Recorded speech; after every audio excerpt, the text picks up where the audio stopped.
Aujourd'hui, c'est dans un mouvement de colère et de désillusion que je fais cette vidéo. Je m'adresse à l'État français, à la justice française et par conséquent à vous, monsieur Dupond-Moretti. Je ne vais pas vous écrire une lettre, après tout. Vous n'avez jamais répondu à celle que je vous ai écrite le 8 août 2020, alors qu'une semaine avant, vous vous engagiez à aider les gens comme moi. Je vais vous rafraîchir la mémoire, sait-on jamais. Je m'appelle Anna Vicente, j'ai été victime d'inceste et j'ai porté plainte en juillet 2016. J'ai appris, grâce à la création de mon collectif appelé Les Mots du Silence, créé en juillet 2020, que mon dossier a été perdu à partir de décembre 2017. Un dossier parmi tant d'autres, me direz-vous. Depuis, je me bats pour que mon dossier avance et que mon agresseur ne meure pas avant que j'aie eu la possibilité d'obtenir justice. Savez-vous que lorsque j'aurai 33 ans, je pourrai dire que j'ai vécu plus d'années sans me faire violer que le contraire? Savez-vous que nous sommes des milliers? Savez-vous que c'est le policier qui a pris ma plainte, qui m'a fait comprendre que ce n'était plus à moi d'avoir peur? Il a fait partie des héros que j'ai croisés sur ma route. Les services de police auxquels j'ai eu affaire ont été fabuleux. Des hommes et des femmes qui font leur travail avec le peu de moyens qu'ils ont. Le problème commence ici dans mon histoire. On donne aux policiers une 2 chevaux et on leur demande d'avancer aussi vite que s'ils roulaient en grosse cylindrée. Aujourd'hui, ce n'est pas pleine d'espoir, mais pleine de lassitude et de colère que je vous adresse ces mots. Notre justice est lente, inefficace et rien n'est fait pour les victimes. Attendez-vous réellement que j'attende patiemment alors que ma vie s'est arrêtée lorsque je n'étais encore qu'une enfant? Comment pouvez-vous laisser le système faire durer des procédures et des enquêtes pour certaines victimes plus de 10 ans? Moi, monsieur Dupond-Moretti, je vous le dis, 10 ans, je ne les ai pas. Je veux commencer à vivre ma vie. Les cartes de ma vie, c'est l'État français, la justice française et vous-même qui les avez en main pour faire bouger les choses. Vous dites qu'il ne faut pas étaler les affaires d'inceste sur les réseaux sociaux. Mais sans eux, mon dossier serait toujours perdu. Vous dites qu'il faut laisser faire la justice, mais concrètement, que fait-elle? Que dois-je faire pour être entendue? Dites-le moi. Je suis prête à donner ma vie pour ça. Bonjour à tous, comme vous avez pu tous le deviner dans ma story de lundi, je pense que vous savez de quoi je vais parler et surtout qui m'a enfin écrit une lettre. Si vous n'avez toujours pas deviné en regardant ma vidéo, je vous donne un 3e indice. Vous avez été plein à lui écrire et à lui transférer également mon courrier. Et ce monsieur a reçu du coup une 20aine de courriers, autant de ma part que de la vôtre, que pour entendre parler de mon histoire. Sans compter là-dedans tous les ministres qui lui ont transféré mon courrier en expliquant que ce n'était pas de leur ressort, mais qu'ils verraient ce que ce monsieur pourrait faire pour moi. Alors naturellement, je parle de monsieur Dupond-Moretti qui est actuellement encore notre garde des Sceaux. En 2020, j'ai eu beaucoup d'espoir. Donc le 8 août 2020, je prends mon petit papier. Il faut savoir un truc sur moi, c'est que j'écris toujours des brouillons à la main avant d'écrire mes lettres à l'ordinateur. Donc je prends mon petit papier pendant ma pause de midi, au travail, et je commence à rédiger ma petite lettre expliquant ma situation. Je vous rappelle qu'à cette époque-là, mon dossier a été perdu, mais bon, vous avez tout revu dans la vidéo d'avant. Voilà, mon dossier est perdu, je suis désespérée, j'ai créé le collectif depuis même pas 1 mois, alors j'écris. J'écris à monsieur Dupond-Moretti pour lui expliquer ma situation, dans un élan d'espoir parce que la veille, il a fait un discours enflammé à la télévision expliquant qu'il va se battre pour les victimes de pédocriminalité et qu'il va toutes nous aider parce que nous sommes des pauvres petites choses et que nous avons enfin un sauveur, un chevalier qui va nous aider. J'ai écrit ma lettre le 8 août 2020, j'ai eu une réponse. Alors, elle a été rédigée, moi, voilà, je l'ai eu dans ma boîte aux lettres, mais bon, il y a un peu l'acheminement de la poste. Même si pour le coup, la poste, franchement, chapeau, le mec me l'a écrit donc le 18 août 2022 et je l'ai eu le 19 août 2022 dans ma boîte aux lettres. Alors, à savoir que ce n'est pas lui exactement qui me l'a écrite, c'est la personne qui s'occupe des requêtes dans son cabinet. À savoir que dans toutes mes lettres, j'expliquais à Monsieur Dupond-Moretti mon désespoir face à ma situation. Le 8 août 2020, j'expliquais que mon dossier était perdu et que j'avais besoin qu'on m'aide à le retrouver. D'accord ? Le 18 août 2022, on me dit que ce n'est pas du ressort du garde des Sceaux. Alors moi, je veux bien, les gars. Mais concrètement, vous m'écrivez... Mon procès est déjà passé. Vous êtes renseigné un peu sur mon histoire avant d'écrire le courrier, parce que franchement, enfin je sais pas, hein, c'est comme si j'avais, enfin, je peux être ignoble en comparant ça, mais je vous annonce il y a 2 ans que j'ai un cancer et puis que il y a un traitement possible, mais il faut aller le chercher à tel endroit. Puis vous me répondez le 18 août.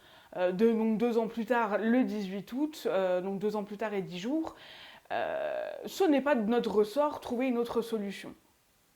Alors c'est très gentil, mais à force de remuer tout le monde, en fait finalement j'ai été invitée sur le plateau d'Énergie 12, j'ai même été invitée par France 3 pour raconter mon histoire, et en fait finalement c'est plus eux qui m'ont aidée. Parce que grâce à eux, mon histoire a été entendue, mon histoire a été instruite. Et je trouve que votre lettre, même si c'est très gentil de m'avoir répondu, après je pense que vous en aviez peut-être marre d'avoir des courriers de ma part ou d'avoir des courriers de ministres vous expliquant qu'il fallait résoudre peut-être mon problème, je ne sais pas. Mais franchement les gars, là je trouve que ça craint.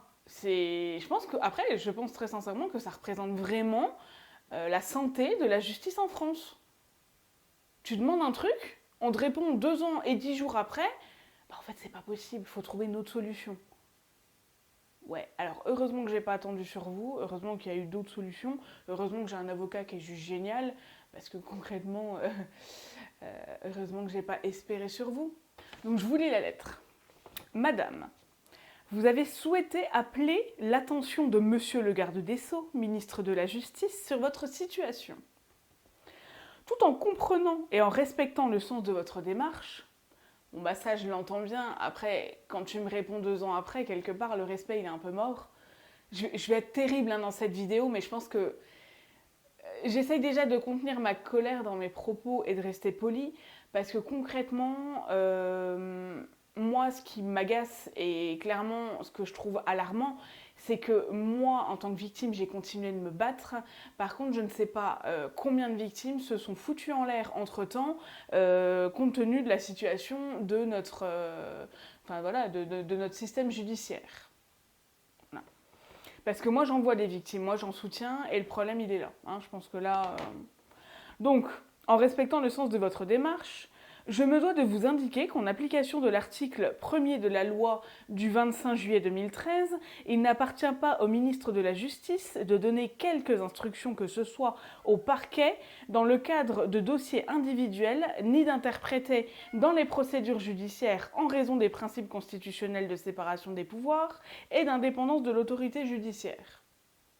Ok, il n'y a pas de problème. Ça, j'en avais conscience en vous écrivant la lettre. Je ne vous demandais pas d'intervenir, je vous demandais de retrouver mon dossier. Et peut-être, je ne sais pas moi, de demander à ce qu'une enquête sérieuse soit faite. J'ai pas forcément raison dans ma démarche. C'est pas ce que je dis. Non, je dis pas forcément que j'ai raison dans ma démarche. Le problème, il est pas là. Le problème, c'est vraiment que franchement, vous m'écrivez ça 2 ans après et vous allez voir que dans la fin de la lettre, clairement, ils se sont pas du tout renseignés sur mon affaire. Ou quasiment pas. Je pense qu'ils l'ont vu passer sur les réseaux sociaux. Je ne sais pas si à un moment donné quelqu'un a lu mon dossier, je ne sais pas. Franchement, je me pose la question. En conséquence, votre requête a été transmise à l'autorité judiciaire compétente en la personne du procureur général près la cour d'appel Metz. La cour d'appel de Metz, pardon. Alors, je pense que le procureur général de Metz, en fait, il n'est pas du tout concerné par mon affaire. Parce que si vous aviez un peu lu mon dossier, mon affaire a été instruite à Lons-le-Saulnier. Donc moi aussi, j'ai demandé au procureur général de Metz, mais alors je lui ai demandé il y a un bon bout de temps, hein, il y a 2 ans du coup, en même temps que vous, et il m'a répondu simplement, et d'ailleurs en Moselle, et là-dessus j'ai de la chance, on est très rapide dans les réponses, et en 1 semaine, il m'a répondu que malheureusement, il ne pouvait pas agir dans mon dossier parce que ça ne dépendait pas de son tribunal. Bah oui, forcément, c'était à Lons-le-Saulnier, ça me paraît logique. Moi, je pose ça là comme ça, hein. Voilà. Afin de disposer d'une aide gratuite et d'un soutien dans vos démarches, alors ça c'est super, moi je trouve par contre, de pouvoir voilà, donner des informations, pour moi c'est un peu de la prévention et par contre ça je trouve ça super dans votre lettre. Je vous invite à prendre attache avec la maison de justice et du droit de Voipy. Alors Voipy n'est pas à côté de chez moi, mais je trouve ça quand même pas mal. Ça veut dire que je sais que je peux me déplacer. D'ailleurs, s'il y a des gens sur Metz, je pourrais leur donner cette adresse que je ne connaissais pas. Donc là-dessus, ok, chapeau. Et ensuite, vous pouvez aussi trouver des renseignements complémentaires à l'adresse donc www.annuaire.justice.gouv.fr. Ouais, en fait, ce site-là, je l'ai quand même pas mal utilisé dans mon affaire pour trouver les adresses, savoir comment faire les démarches, etc. Rubrique association d'aide aux victimes. Alors pareil, ça craint un peu, les gars de me marquer ça, mais ça part d'un bon sentiment. Ça craint un peu parce qu'en fait, l'aide aux victimes, je suis allée les voir il y a 1 an. En septembre 2021 et ça craint un peu. Ça craint un peu parce que quand on connaît tout ce qui s'est passé, etc., que vous me proposiez ça, c'est vraiment que vous n'avez pas lu mon dossier, ou en tout cas si vous en avez eu connaissance, moi j'aurais pas écrit ça à la personne, quoi. Ou de vous rapprocher de la Fédération française victime au 116 006 ou à l'adresse www.france-victime.fr. Ça part d'un bon sentiment. Vous pouvez également contacter l'ordre des avocats près le tribunal judiciaire de Metz. Alors ça je ne sais pas si c'est des termes juridiques ou alors c'est du mauvais français, je ne sais pas vous dire. Hein, mais quand je lis exactement ce qui est marqué. Hein, je ne rajoute pas de mots, je n'en oublie pas non plus. Afin de bénéficier de l'avis d'un conseil. C'est quand même assez sympa. Vous trouverez les coordonnées de cet ordre à l'adresse www.cnb.avocat.fr ou en vous adressant au tribunal judiciaire. C'est très gentil, mais j'ai déjà un avocat. Et mon avocat, je l'ai depuis le départ. Je vous l'avais marqué dans le courrier. Je vous prie de croire, madame, à l'assurance de ma considération distinguée. Alors c'est très gentil, monsieur le chef de cabinet, le responsable du service des requêtes, mais concrètement, votre lettre, elle arrive 2 ans trop tard. Alors, il y a des paragraphes qui n'ont rien à voir avec mon affaire, donc on se doute bien que c'est une lettre qui, à mon avis, est juste un exemple, c'est-à-dire qu'il en a plein, et puis en fait, il a sélectionné celle-là pour mon cas à moi, mais clairement, je voulais partager ça avec vous parce qu'on est quand même dans un système judiciaire où il faut se battre, où 1% des plaintes arrivent à leur terme. Moi, je trouve quand même que là, ça craint. Du coup, j'attends vos avis, j'attends que vous me disiez ce que vous en pensez. Il y a d'abord eu beaucoup de colère de ma part, c'est pour ça que je n'en ai pas parlé immédiatement sur ma page Facebook, ni sur la chaîne, parce que je voulais vraiment faire quelque chose d'assez soft, parce que voilà, je trouve pas ça forcément bien de déverser sa colère ou autre, donc je fais cette vidéo, même si voilà, j'ai quand même de la colère en toute simplicité ou en toute explication simple, du fait que vous n'imaginez même pas quand une victime reçoit ce genre de courrier, ce que ça peut lui faire. Clairement, vous n'êtes ni intéressé à mon affaire, vous m'avez envoyé ça, comme j'enverrais ça, une lettre à EDF, quoi, les gars. Et franchement, je trouve que ça craint. Est-ce que le système judiciaire en France aujourd'hui est tellement malade que vous répondez 2 ans plus tard à quelqu'un et en plus complètement à côté de la plaque? Ou quasiment complètement à côté de la plaque? Je ne sais pas. Éclairez-moi parce que je n'ai pas cette réponse. Donc j'attends vos réponses, j'attends de voir ce que vous en pensez. Et puis je réagirai peut-être dans une autre vidéo ou sur ma page Facebook. À bientôt!